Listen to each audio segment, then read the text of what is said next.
Je suis Françoise Michaud, professeure émérite à l'université Paris 1 Panthéon-Sorbonne, université dans laquelle j'ai enseigné pendant une quarantaine d'années l'histoire des pays d'islam, l'histoire qu'on dira médiévale des pays d'islam.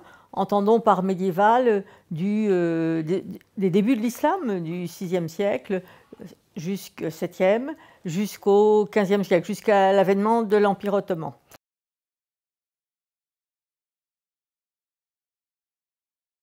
L'histoire du prophète de l'islam, Mohammed en arabe et qu'on a sous la forme francisée Mahomet, nous est apparemment très bien connue. D'ailleurs, je voudrais commencer en citant Ernest Renan, ce grand savant du XIXe siècle, qui est connu pour avoir écrit une vie de Jésus qui fit scandale à l'époque.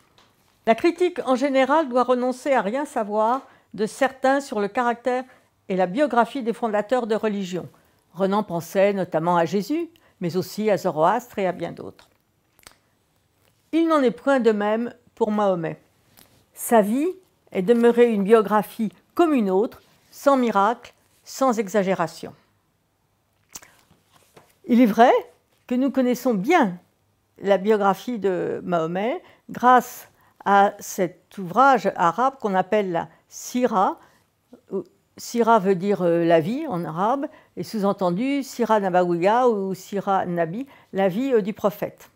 Cette vie du prophète, cette Sira Nabawiyya, a été consignée par écrit à la fin du 8e siècle par un certain Ibn Ishaq, qui est mort en 767. Cette Sira d'Ibn Ishaq ne nous est pas conservée, mais nous la connaissons par la reprise qu'en a faite Ibn Hisham, un demi-siècle plus tard. Ibn Hisham est mort en 828 ou 833, selon les traditions, peu importe. Ibn Hisham a repris le texte d'Ibn Ishaq, et c'est cette Sira d'Ibn Hisham qui aujourd'hui encore fait autorité parmi les musulmans.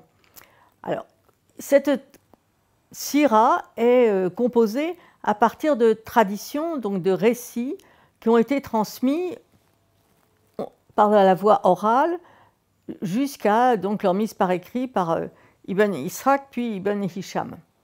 Ces récits sont juxtaposés dans un ordre chronologique, donc nous racontent l'histoire de Mahomet depuis sa naissance en Arabie, sans doute selon cette tradition, vers 570, puis les premières révélations qu'il reçut dans les années 610-612, puis sa prédication à la Mecque, l'hostilité à laquelle il est en but de la part des riches habitants mécois, la tribu des Koraïch, mais aussi les premières conversions. Il nous raconte aussi l'émigration en 622, l'année 1 de l'Hégire, puisque cette émigration se dit en arabe hijra ou hégir sous la forme francisée. Émigration donc depuis la ville natale de la Mecque vers une oasis située quelques centaines de kilomètres au nord du nom de Yathrib, et qui a pris par la suite dans l'histoire le nom de Médine, là encore la forme francisée de Madinat, la ville, sous-entendu Madinat an-Nabi, la ville du prophète. De 622 à 632, Mohammed fonde à Médine un véritable État, étend son pouvoir politique sur l'ensemble des tribus d'Arabie, combat victorieusement les Mécois, entre dans sa ville d'origine où les Koraïch se soumettent à lui, et finalement meurt, si je puis dire, en 632 à Médine. Bon, cette trame rapidement esquissée est très largement connue, et l'histoire plus détaillée de la vie de Mahomet, selon la Sira d'Ibn Hisham, est très largement diffusée, connue, j'allais dire moulinée sous les formes les plus diverses, depuis les ouvrages de grande érudition, les biographies qu'ont pu écrire des savants comme Hicham Jaït, savant tunisien, mais avant lui Montgomery Watt ou Maxime Rodinson.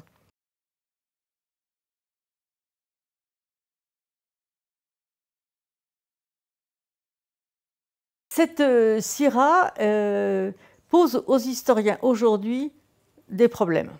Quels problèmes? Eh bien, précisément, c'est savoir comment ces traditions, ces récits ont été transmis. Les dates, vous l'aurez remarqué, puisque la sira dont nous disposons a été écrite par Ibn Hisham, mort en 828 ou 833, donc très exactement 200 ans après la mort de Mohammed. Ces récits, rapportés par Ibn dans la sira, sont pour chacun d'entre eux précédés de ce qu'on appelle un isnad, c'est-à-dire une chaîne de garants, de transmetteurs, qui se présente sous la forme suivante. J'ai lu ou un tel m'a rapporté, qu'un tel m'a rapporté, qu'un tel m'a rapporté, qu'un tel m'a rapporté. On va remonter par exemple à Aïcha, l'épouse préférée de Mahomet, que Aïcha a dit que le prophète lui a fait telle ou telle chose, a rapporté telle ou telle, a dit telle ou telle parole. Ces 2 siècles finalement de transmission posent à l'historien d'aujourd'hui un problème. Pose problème. Pendant très longtemps, et encore jusqu'à aujourd'hui dans des milieux, disons, peu enclins à critiquer la tradition, on a considéré que cette chaîne de garants précédant chaque récit était une preuve d'authenticité du récit, et qu'il suffisait que la chaîne de garants soit une chaîne solide, à la fois par le nom et la qualité des transmetteurs, pour qu'on puisse recevoir ce récit comme véridique. Mais d'autres s'interrogent sur l'authenticité de ces récits. Alors non pas, certains vont jusqu'à tout rejeter en bloc, au point d'écrire qu'une histoire de Mahomet est impossible. L'impossible biographie de Mahomet est le titre d'un article d'ailleurs. Donc certains, oui, vont jusqu'à dire on ne peut rien dire d'historiquement fondé sur la vie de Mahomet, dans la mesure où toutes ces traditions rapportées donc dans la sira sont des traditions qui ont été plus ou moins, sinon inventées, du moins tellement retravaillées, modifiées, qu'elles ne nous renvoient absolument pas au Mahomet de l'histoire. D'autres sont, disons, adoptent une voie un peu moyenne et disent on va essayer de travailler sur la sira, non pas de la recevoir comme telle, mais de travailler sur la sira. Alors, comment peut-on travailler sur la sira? Eh bien, d'abord, partant du constat suivant, à savoir que la sira n'est pas en fait la sira, c'est-à-dire qu'il n'y a pas qu'une sira, contrairement à ce que je viens d'exposer depuis le début. La sira d'Ibn Hisham est effectivement celle qui fait référence, mais des biographies de Mahomet fondées sur la transmission de récits sont très nombreuses. On trouve des biographies de Mahomet, donc d'autres siras, si vous voulez, dans des écrits des 9e, 10e siècle, que ce soit dans des chroniques historiques, dans des ouvrages de généalogie, dans des œuvres d'exégèse ou de commentaires du Coran. Donc on a en fait une pluralité de siras, et donc j'allais dire un océan, et le mot n'est pas excessif, un océan de récits, si on s'en tient déjà à la tradition musulmane, à la seule tradition musulmane. Et je voudrais vous en donner un exemple qui me semble assez significatif. Un érudit allemand, Gregor Scholler, a recensé tous les récits qu'on trouve donc dans des siras de Mohammed, dans des biographies de Mohammed selon la tradition musulmane, tous les récits concernant, il est vrai, un épisode fondamental, qui est celui de la première révélation reçue par Mahomet. Première révélation qui est consignée dans les premiers versets de la sourate 96, récite au nom de Dieu, etc. Eh bien, on a une centaine de versions différentes de cet épisode. Alors, ces versions ne diffèrent pas de manière majeure. On trouve toujours la même trame, à savoir que Mahomet entend une voix identifiée plus tard à celle de l'ange Gabriel qui lui ordonne, récite, etc. Mais sur cette petite trame commune, on a donc une centaine de versions différentes. Un énorme travail d'érudition porte sur à la fois les chaînes de garants, de ces différentes traditions et sur le contenu même des récits. Et de manière extrêmement simplifiée, Gregor Scholler aboutit à la conclusion qu'on a deux ensembles majeurs, plus quelques ensembles subalternes. Le premier ensemble se caractérise par le fait qu'ils remontent tous à Azzuri. Avant Azzuri, de Azzuri à Mohammed, on a des transmetteurs, une chaîne unique, et à partir d'Azzuri, des chaînes différentes. Et c'est cela qui laisse à penser qu'effectivement, ce récit a été, disons, sinon peut-être déjà mis par écrit, mais en tout cas fixé au temps d'Azzuri qui est mort en 742. Ce récit nous montre en particulier le fait que Mahomet est saisi de peur au moment de cette révélation. Et pourquoi est-il saisi de peur? Eh bien, parce que là, dans ce récit du moins, je ne dis pas qu'il en fut ainsi vivant lorsque Mahomet entendit la voix céleste, mais dans ce récit, Mahomet reprend, disons, le modèle du prophète qu'on trouve constamment dans la tradition biblique, à savoir que le prophète, confronté au divin, est saisi de peur. Donc on a là un topos biblique qui situe bien Mahomet comme dans la lignée des prophètes. Le second ensemble de traditions remonte, lui, à Ibn Ishaq, donc le premier rédacteur de la Sira, puisque si l'on regarde les chaînes de Garan, on a depuis Ibn Ishaq vers l'amont, si je puis dire, une chaîne unique, mais en revanche, quelques transmetteurs différents à partir d'Ibn Ishaq. C'est très intéressant parce qu'on voit que ce récit d'Ibn Ishaq, on le retrouve bien entendu chez Ibn Hisham, puisque je vous rappelle que c'est Ibn Hisham qui a repris la tradition Ibn Ishaq, mais on le retrouve aussi avec des variantes chez d'autres auteurs, et en particulier chez At-Tabari, le grand historien de l'islam qui est mort, lui, en 923.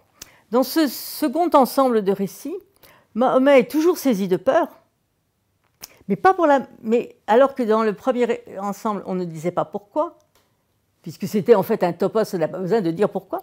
Dans ce second ensemble, Mahomet est saisi de peur et on dit qu'il est saisi de peur parce qu'il craint d'être possédé ou d'être l'objet d'un démon ou d'être considéré comme un poète.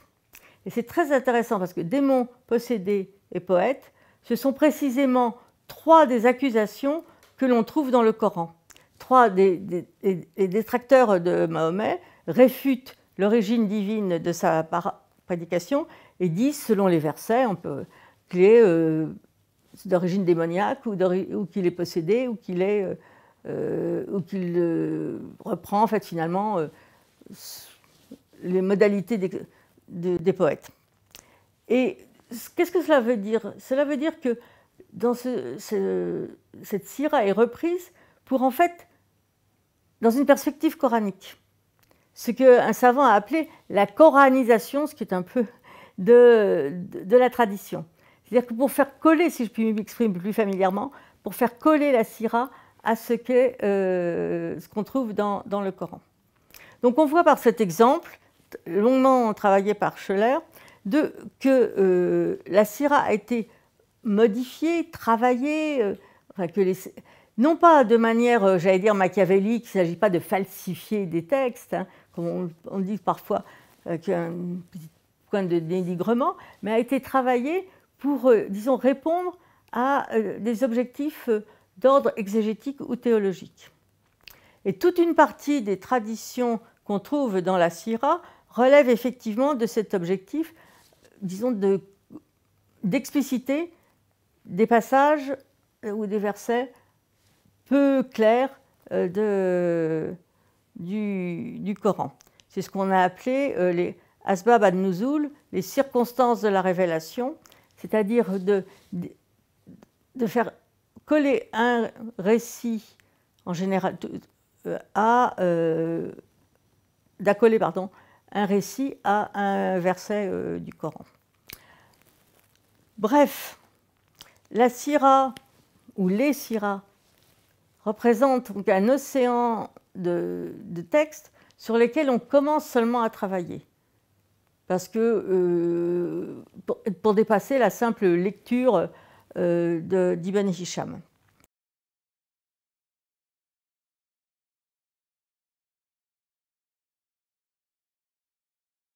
En travaillant sur ces textes de la Sira, on se rend compte mieux aujourd'hui des buts des collecteurs de traditions. Pourquoi ont-ils écrit finalement une biographie de Mahomet? Sans doute, on peut penser il y avait, disons, de manière simplifiée, 4 objectifs.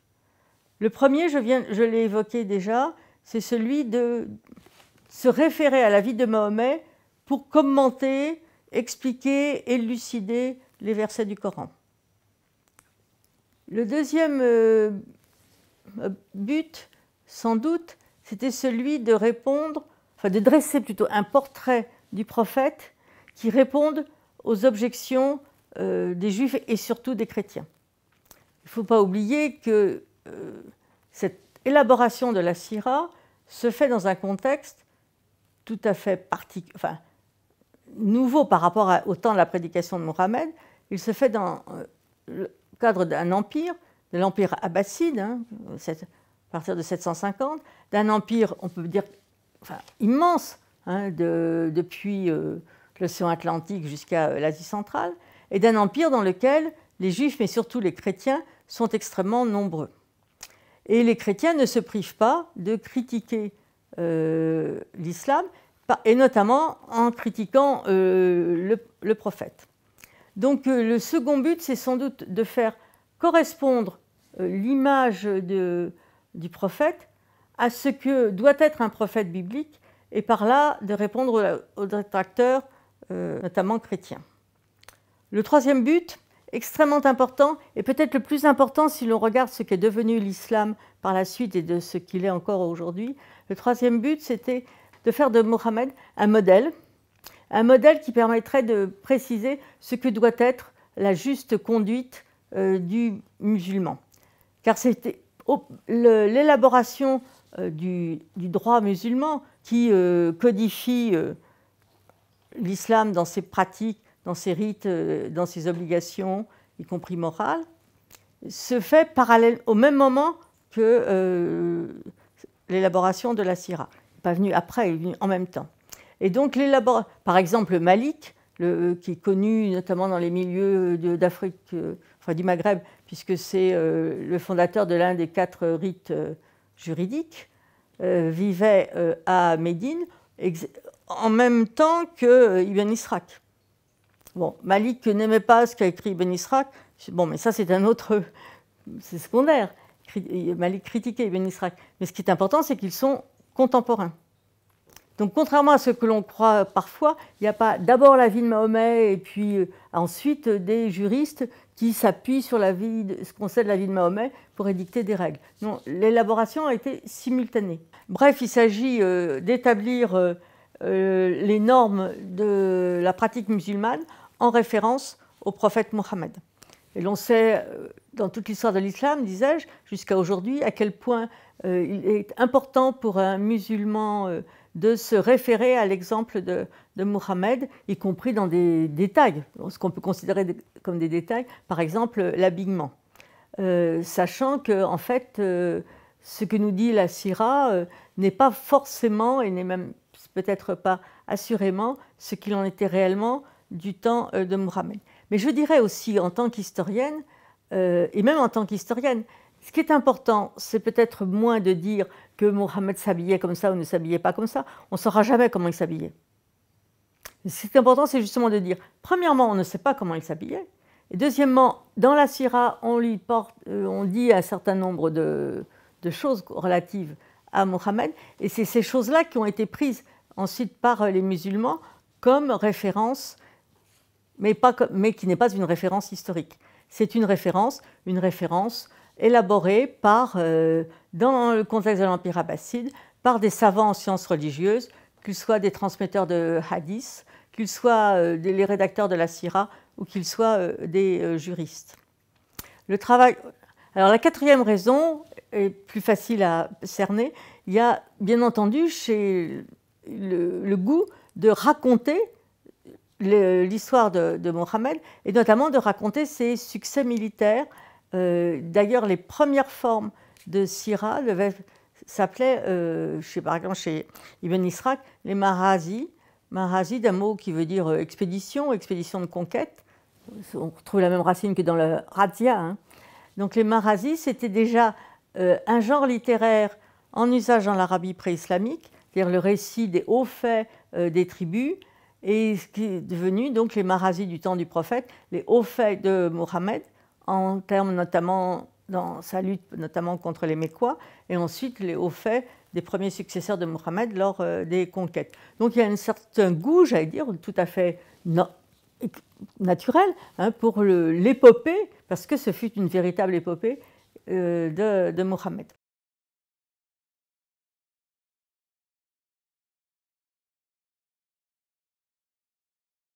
Quand on s'intéresse à la biographie de Mohammed, évidemment, on voit, comme je viens de l'exposer, toute la richesse de la Sira, mais en même temps toutes les questions que pose la Sira. Donc on a envie de se demander, est-ce qu'on ne pourrait pas trouver d'autres sources que la Sira? On peut penser au Coran. Le Coran, qui donc consigne la prédication de Mohammed, reflète cette prédication. Aujourd'hui, même les savants les plus critiques s'accordent à considérer que le Coran, quelle que soit l'histoire de son élaboration, de sa mise par écrit dans les décennies qui ont suivi la mort de Mahomet, reflète d'assez près la prédication de Mohammed. Mais dans le Coran est un texte qui est essentiellement un texte, j'allais dire, d'exhortation, au sens le plus large de ce terme, et pas un texte et pas un récit. Même il n'y a absolument pas une histoire de Mohammed. On ne peut absolument pas, mais comparer le Coran et les évangiles, ça ne fait absolument pas sens, ni comparer le Coran avec les textes, disons, de l'Ancien Testament qui racontent l'histoire d'Abraham, de Moïse et des autres prophètes. On trouve quelques allusions dans le Coran à ce qui a pu être la vie de Mahomet, le fait qu'il était orphelin, le fait qu'il a été en but à des opposants assez virulents, qu'il a... bon, mais c'est quelques petites phrases, quelques versets atténus qui ne nous donnent absolument pas d'informations sur ce qu'a été la vie de Mohammed. Et même, dans le Coran, on ne trouve que à 3 ou 4 reprises le nom de Mohammed, mais à chaque fois accolé comme adjectif, et donc avec le sens de celui qui est loué. Et on ne trouve qu'une fois un nom propre, qui n'est pas Mohammed, mais qui est Ahmed. Donc on en est à se demander si Mohammed est vraiment le nom du prophète. En tout cas, bon, au-delà de cette question, on voit bien que le Coran ne nous apprend rien sur la biographie de Mohammed. Alors on peut aussi se dire, mais il y a peut-être d'autres sources extérieures à la tradition musulmane. Et on s'est beaucoup intéressé ces dernières années aux sources grecques et surtout syriaques et autres. Et on a écrit en particulier un ouvrage qui est intitulé « Mahomet vu par les autres ». Alors ce qui est très intéressant, c'est qu'on a deux petits textes, enfin deux textes même pas, deux mentions extrêmement rapides, extrêmement courtes, mais qui datent des années 640, donc quelques années seulement après la mort de Mahomet. La première de ces mentions se trouve dans une chronique syriaque rédigée en Haute-Mésopotamie par un certain Thomas le Presbyte, vers 640, et qui mentionne en passant dans sa chronique une expédition menée par les, alors là, les Syriaques, Tayaye. Tayaye, c'est le mot habituel dans les chroniques syriaques pour désigner les habitants de la péninsule arabique, donc pas de problème. Et puis après, on ne sait pas comment le prononcer, D-M-H-M-T.